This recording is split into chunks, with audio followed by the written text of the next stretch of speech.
世一會計專業到位。Hello，各位觀眾，大家好，歡迎收睇新一集嘅北美稅務學堂。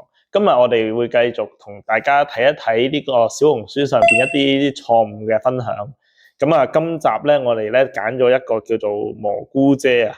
蘑菇姐呢個人佢 post 咗一個 post 就係話叫做報稅結束了，我家兩個 LLC 減稅省出孩子1年的私校學費在美國普通人避稅的盡頭，真是跳出 W2 陷阱。好啦，今集同大家睇一睇呢個 post 究竟有啲咩問題。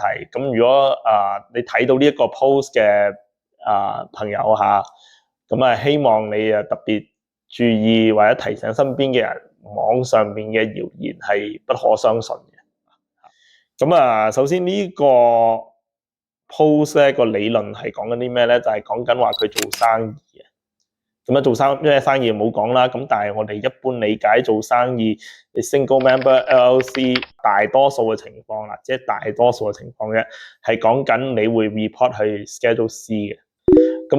Schedule C 咧，佢有一個咩問題咧？就係話你呢一種係 self-employment activity， 咁咩意思咧？就係話 self-employment activity 你就要交15.3% 嘅 self-employment tax， 咁呢15.3嘅 self-employment tax 咧，就唔同 income tax。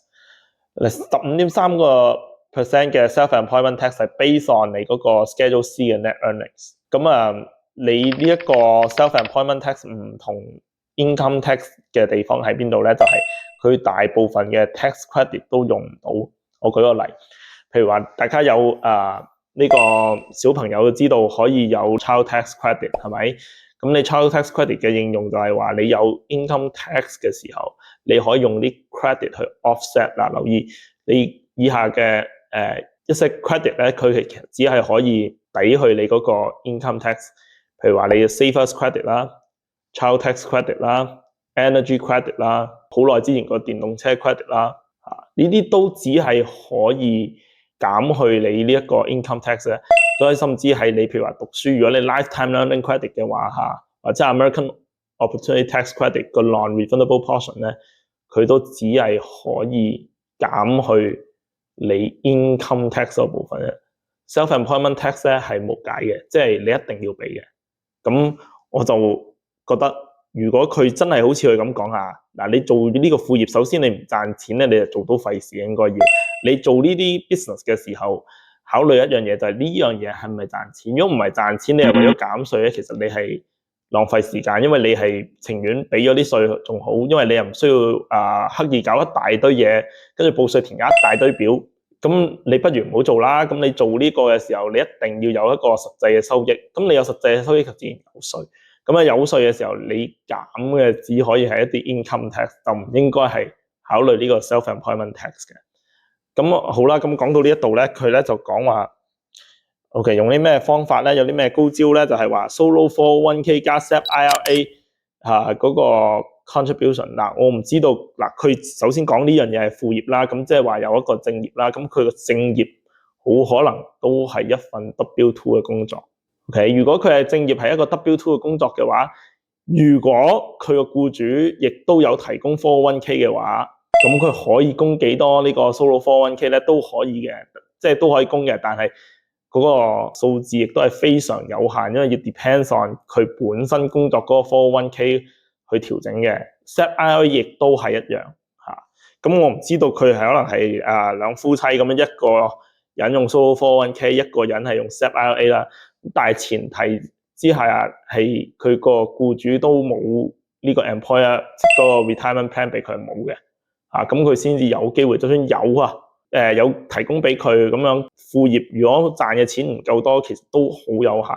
所以呢個咧都唔係一啲好實在嘅方法。就算你用到你都係一個有個 limit 喺度，而且你只係 defer 咗你 income tax， 你並唔係真係慳咗稅。Solo 401k 或者 SEP IRA 到 distribution 嘅時候都係 taxable income， 咁仲不如諗辦法做呢個 backdoor IRA， 實際好多，係咪？